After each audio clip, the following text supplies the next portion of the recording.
ओम नमः शिवाय। हर हर महादेव।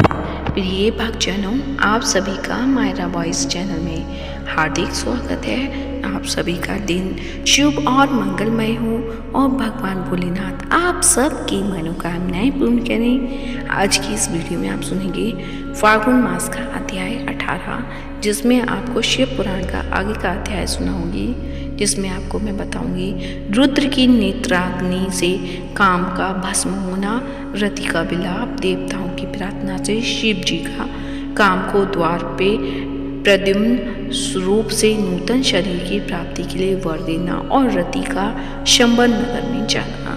तो कथा सुनने से पहले कमेंट बॉक्स में अवश्य लिखें हर हर महादेव और इस वीडियो को ज़्यादा से ज़्यादा लाइक करें, शेयर करें और चैनल को सब्सक्राइब करें।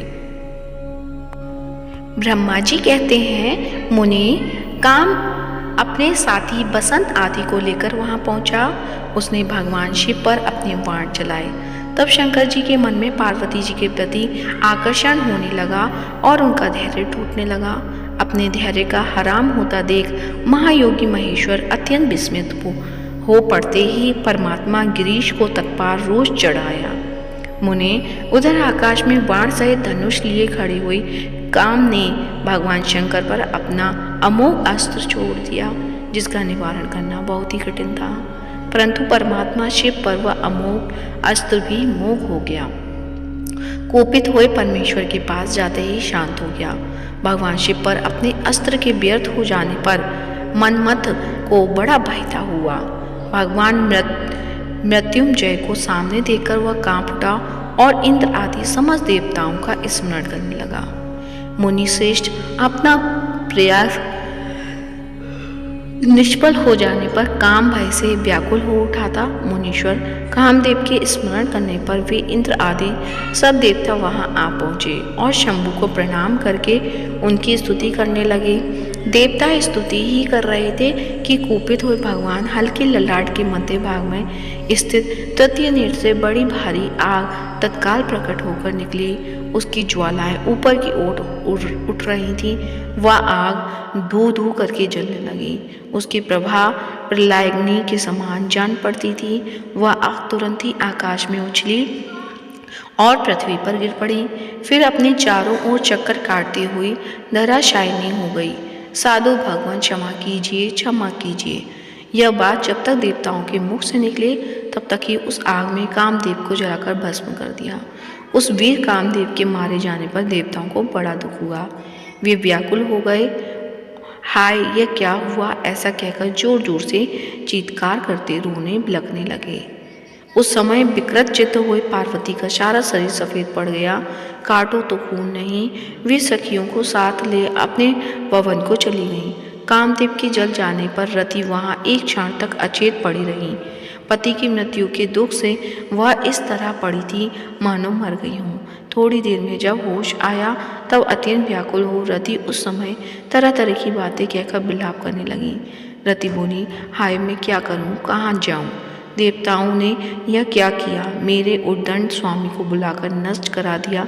हाय हाय नाथ, स्मर स्वामी, प्राण प्रिय, हाँ मुझे सुख देने वाले प्रियतम, हाँ प्राणनाथ, यह यहाँ क्या हो गया। ब्रह्मा जी कहते हैं, नारद इस प्रकार रोती बिलखती और अनेक प्रकार की बातें कहती हुई रति हाथ पैर पटकने और अपने सिर के बालों को नोचने लगी। उस समय उनका विलाप सुनकर वहां रहने वाले समस्त वनवासी जीव तथा वृक्ष आदि स्थावर प्राणी भी बहुत दुखी हो गए। इसी बीच में इंद्र आदि संपूर्ण देवता महादेव जी का स्मरण करते हुए रति को आश्वासन दे इस प्रकार बोले। देवताओं ने कहा कि तुम काम के शरीर का थोड़ा सा भस्म लेकर उसे यत्नपूर्वक रखो और भय छोड़ो। हम सबके स्वामी महादेव जी कामदेव को पुनः जीवित कर देंगे और तुम फिर अपने प्रियतम को प्राप्त कर लोगे। कोई किसी को ना तो सुख देने वाला है और ना ही कोई दुख देने वाला है। सब लोग अपनी अपनी करनी का फल भोगते हैं। तुम देवताओं को दोष देकर व्यर्थ ही शोक करती हो। इस प्रकार रति को आश्वासन दे सब देवता भगवान शिव के पास आए और उन्हें भक्ति भाव से प्रसन्न करके यूं बोले। देवताओं ने कहा, भगवान शरणागत वत्सल महेश्वर, आप कृपा करके हमारे इस शुभ वचन को सुनिए। शंकर, आप कामदेव की करतूत पर भली भांति प्रसन्नता पूर्वक विचार कीजिए। महेश्वर, काम ने जो यह कार्य किया है इसमें इसका कोई स्वार्थ नहीं था। दुष्ट तारकासुर से पीड़ित हुए हम सब देवताओं ने मिलकर उससे यह काम करवाया है। नाथ शंकर, इसे आप अन्याय न समझें। सब कुछ देने वाले देवगिरी सती साध्वी अति अकेली अति दुखी होकर विलाप कर रही है। आप उसे सांत्वना प्रदान करें। शंकर, यदि इस क्रोध के द्वारा आपने कामदेव को मार डाला तो हम यही समझेंगे कि आप देवताओं सहित समस्त प्राणियों का सभी संहार कर डालना चाहते हैं। रति का दुख देखकर देवता नष्ट प्राय हो रहे थे, इसलिए आपको रति का शोक दूर कर देना चाहिए। ब्रह्मा जी कहते हैं, नारद संपूर्ण देवताओं को यह वचन सुनकर भगवान शिव प्रसन्न हो और उनसे इस प्रकार बोले। शिव ने कहा, देवताओं और ऋषियों, तुम सब आदरपूर्वक मेरी बात सुनो। मेरे क्रोध से जो कुछ हो गया है वह तो अन्यथा नहीं हो सकता, तथापि रति का शक्तिशाली पति कामदेव तभी तक अनंग रहेगा जब तक रुक्मणी पति श्री कृष्ण का धरती पर अवतार नहीं हो जाता। जब श्री कृष्ण द्वारका में रहकर पुत्रों को उत्पन्न करेंगे तब वे रुक्मणी के गर्भ से काम को भी जन्म देंगे।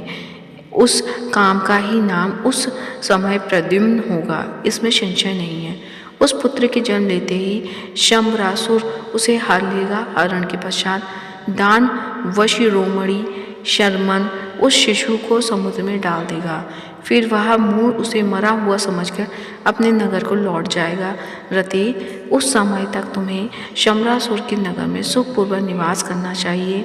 वहीं तुम्हें अपने पति प्रद्युम्न की प्राप्ति होगी। वहाँ तुमसे मिलकर काम युद्ध में शंबरासुर का वध करेगा और सुखी होगा।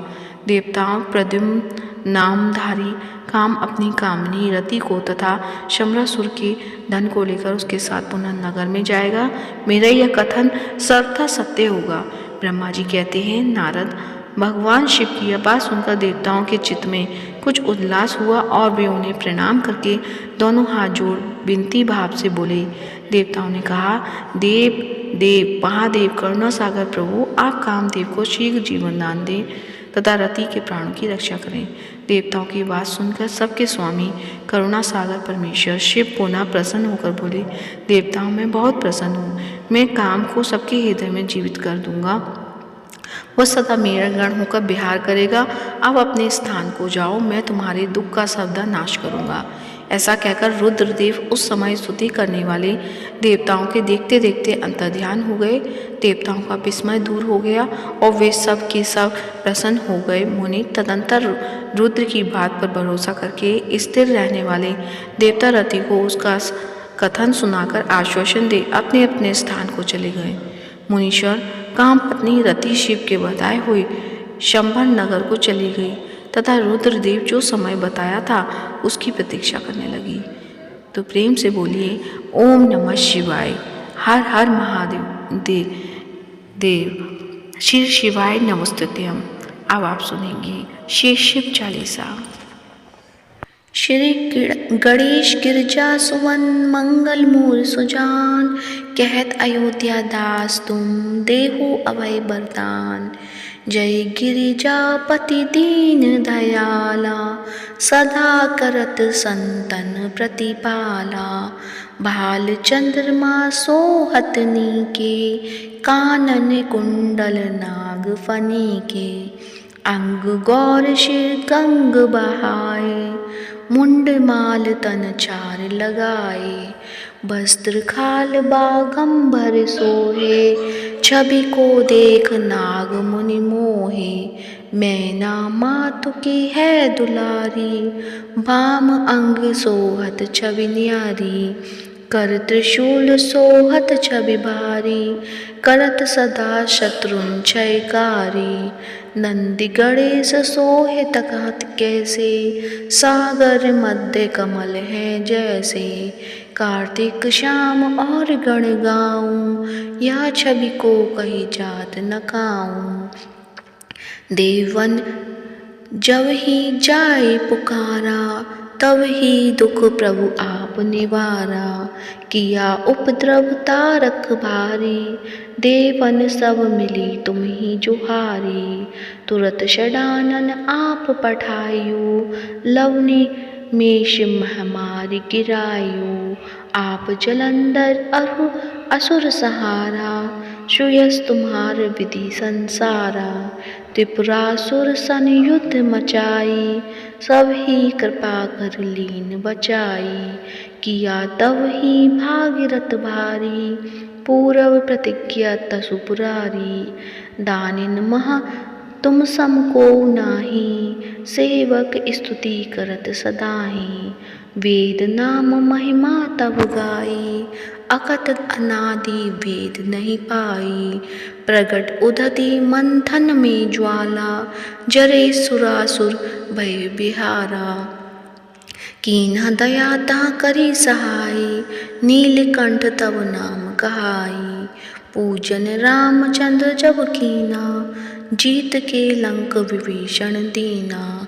सहस कमल में हो रहे धारी, कीना परीक्षा तुभी पुरारी, एक कमल प्रभु राखे जोई, कमल नयन पूजन चह सोई, कठिन भक्ति देखी प्रभु शंकर, भय प्रसन्न दिए इक्षित वर, जय जय जय अनंत अविनाशी, करत कृपा सब के घटवासी, दुष्ट सकल नित मोहि सतावे, भ्रमत रहे मोहि चैन न आवे, त्राहि त्राहि मैं नाथ पुकारो, यदि अवसर मोहिन आन उपारो, ले त्रिशूल शत्रुन को मारो, संकट से मोहि आन उपारो, मातु पिता भ्राता सब कोई, संकट में पूछत नहीं कोई, स्वामी एक है आस तुम्हारी, हाय हर हो अव संकट बारी, धन निर्धन को देत सधाई, जो कोई जाचे वो फल पाही, अस्तुति के ही विधि करो तुम्हारी, क्षमो नाथ अब चूक हमारी, शंकर को संकट के नाशन, मंगल कारण विघ्न विनाशन, योगी यति मुनि ध्यान लगावे, नारद शारद शीश नवावे, नमो नमो जय नमो शिवाय, सुर ब्रह्मादिक पार न पाए, जो यह पाठ करे मन लाई, ता पार होत है शंभु सहाय, ऋषियों जो कोई हो अधिकारी, पाठ करे सो पावन हारी, पुत्रहीन कर इच्छा कोई, निश्चय शिव प्रसाद ते ही होई, पंडित त्रयोदशी को लावे, ध्यान पूर्वक होम करावे, त्रयोदशी व्रत करे हमेशा, तन नहीं ताके रहे कलेशा, धूप दीप नैवेद्य चढ़ावे, शंकर सम्मुख पाठ सुनावे, जन्म जन्म के पाप नसावे, अंतवास शिवपुर में पावे, कहे अयोध्या आस तुम्हारी, जानी सकल दुख हरु हमारी, नित्य नेम कर प्रात ही, पाठ करो चालीसा, तुम मेरी मनोकामना पूर्ण करो जगदीश, मकसर छठी हेमंत ऋतु, संमत 64 जान, स्तुति चालीसा सभी पूर्ण कीन कन्यान। प्रेम से बोलिए भगवान शिव की जय हो। हर हर महादेव। यदि आज का वीडियो पसंद आया है तो वीडियो को लाइक करें, शेयर करें, चैनल को सब्सक्राइब करें। धन्यवाद। हर हर महादेव।